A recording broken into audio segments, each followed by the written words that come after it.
নেতৃত্বে 4 সদস্যের একটি টিম যে মাননীয় শ্রম উপদেষ্টার দপ্তরে এই স্মারকলিপি হস্তান্তর করে আসবে।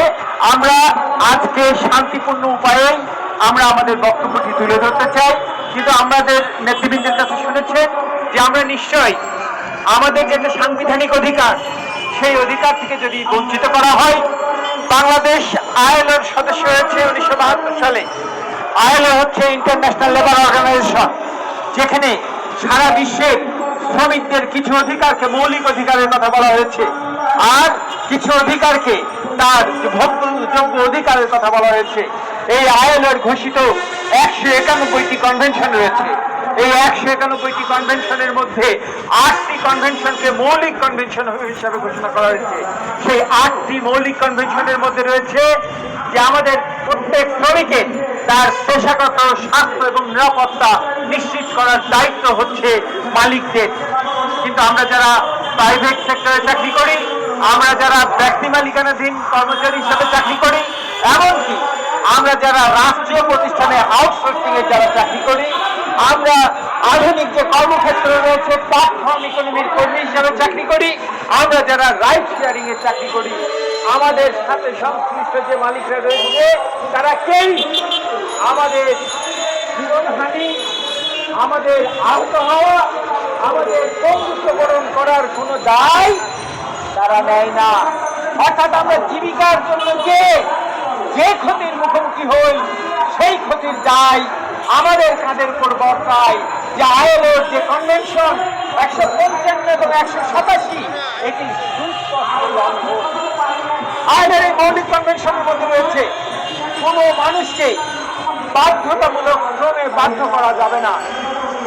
আইএলওর এই কনভেনশনের প্রেক্ষিতে এক সময় বিশ্বব্যাপী যে দাস ব্যবস্থা ছিল, সেই দাস ব্যবস্থার বিলুপ্তি ঘটেছে।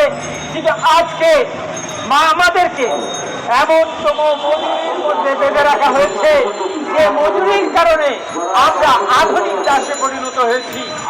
8 ঘন্টা শ্রমের যে অধিকার, সেটা 1886 সালে আমরা অর্জন করেছিলাম। আজকের দিনে আমরা সেই অধিকারের পরিবর্তে আমাদেরকে 12 ঘন্টা, 14 ঘন্টা, 16 ঘন্টা পর্যন্ত আমরা কাজ করতে বাধ্য হই।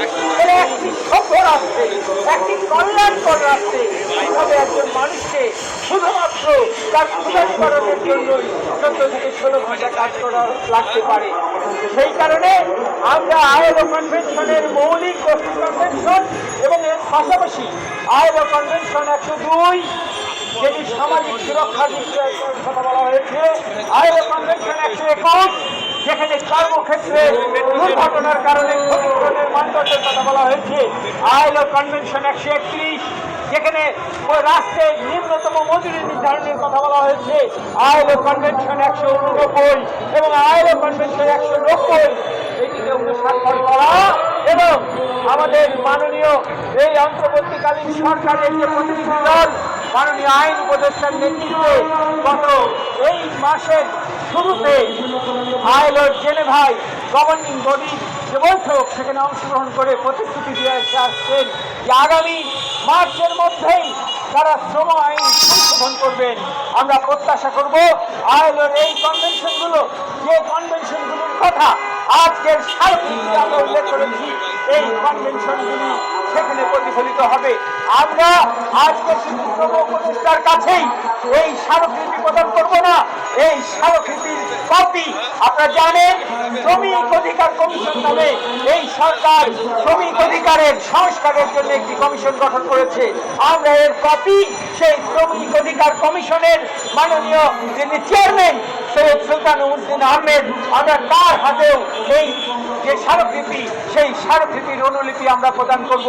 এর পাশাপাশি আমরা এর কপি বাংলাদেশে আইএলওর যে কান্ট্রি ডিরেক্টর রয়েছে, আমরা এই আমাদের অনুলিপি তার হাতেও পৌঁছে দিব। কারণ আমরা প্রত্যাশা করি আমাদের আজকে যে প্রধান উপদেষ্টা মাননীয় ডক্টর ইউনূস সাহেব, ইনি হচ্ছেন বাংলাদেশের জন্য যেমন সম্মান বয়ে আনা ব্যক্তি, একই সাথে আন্তর্জাতিক যে বিভিন্ন মানবাধিকার ফোরাম রয়েছে, সেই সকল ফোরামেও একজন সজ্জন ব্যক্তি, একজন প্রতিশ্রুতিবান ব্যক্তি।